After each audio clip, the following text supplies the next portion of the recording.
औज़ु बिल्लाहि मिनश शैतानिर रजीम बिस्मिल्लाहिर रहमानिर रहीम अल्लाहुम्मा सल्लि अला मुहम्मद व आले मुहम्मद। बहुत बहुत मुबारक हो तमाम अहले ईमान को।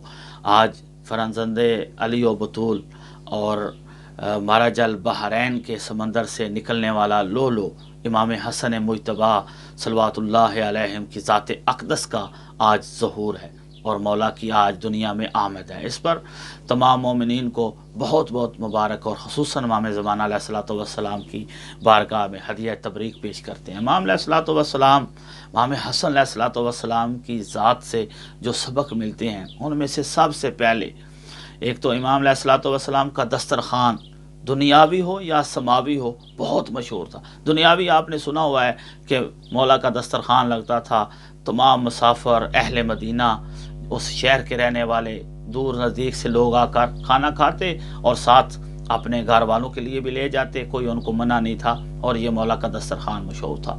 एक रावी हैं कसीर बिन सलमा, वो रवायत करते हैं कि हम सफ़र शाम में मौला के साथ थे और मौला ने रोज़ा रखा हुआ था। कोई लैसा माहू ज़ादुन वला शैउन वला तामुन, उस वक्त मौला के पास कोई ज़ादे राह नहीं था, साथ नहीं उठाया या उस वक्त ख़त्म हो चुका था, ये तफसील नहीं है। बहरहाल उस वक्त मौला के पास ज़ादे राह जो खाने पीने की चीज़ें नहीं हैं और मौला भी रोज़े से हैं। 70 लोग मौला के साथ थे और जब नमाज मगरिबैन का टाइम हो गया, वो सुर्खी जो मगरब की अलामत है वो मशरक़ से मगरब की तरफ चली गई। मौला ने मगरब और इशा नमाज पढ़ी।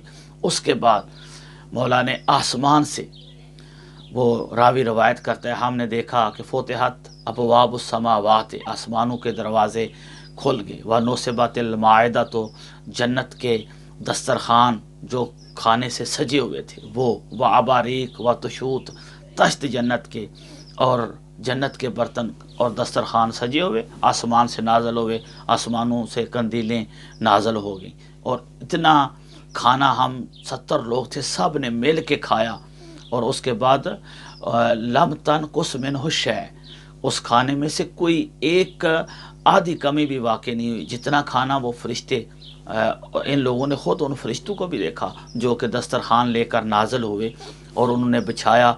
इन 70 लोगों की तवाज़ो की, इन लोगों ने देखा कि उन खाने में से कुछ थोड़ा बहुत भी काम नहीं हुआ और जैसे वो भरा हुआ दस्तरखान आया था, इनके सैर हो जाने के बाद इसी तरह आसमान की तरफ बुलंद हो गया।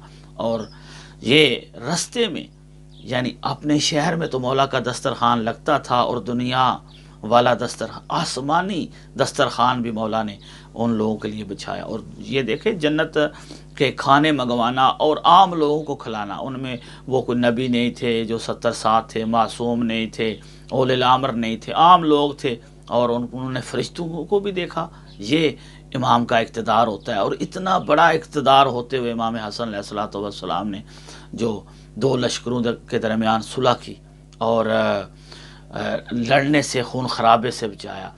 एक तो सुलह मुआशरे में कायम की, मुआशरे में अमन का पैगाम दिया, अमन कायम किया और फिर गरीबों को, ख़ुसूसन मोहताजों को, मुसाफिरीन को और भूखे लोगों को खाना खिलाया करते थे। इसलिए इमाम हसन अलैहिस्सलातु वस्सलाम का दस्तरखान यही मन्नत है, यही हाजत रवाई के लिए एक ज़रिया है। इमाम हसन अलैहिस्सलाम का दस्तरखान सजाएं और जितने मोमिन इनको आप दावत दे सकते हैं, 5, 10, 2, 3, 4, जितनी इस्तिताअत है उतना इमाम अलैहिस्सलातु वस्सलाम का दस्तरखान सजाएं और इफ्तार कराएं। उसके बाद उसी रात ही इमाम हसन अलैहिस्सलातु वस्सलाम के लिए 2 रकात नमाज हदिया करें, इमाम हसन अलैहिस्सलातु वस्सलाम को ज़ियारत मौला इंजाम दें, तस्बीह जनाब सैयदा ज़हरा सलामुल्लाह अलैहा पढ़ने के बाद, उसके बाद अपनी जो हाजत है तो दिल में रख कर, सजदा में सर रख कर दुआ मांगे, आपकी मुश्किल कुशाई भी होगी और आपको असर भी पता चलेगा कि शहज़ादा सबज़ कबा और शहज़ादा अमन की मन्नत का क्या असर है और उसका क्या अंजाम होता है। वस्सलामु अलैकुम वरहमतुल्लाहि व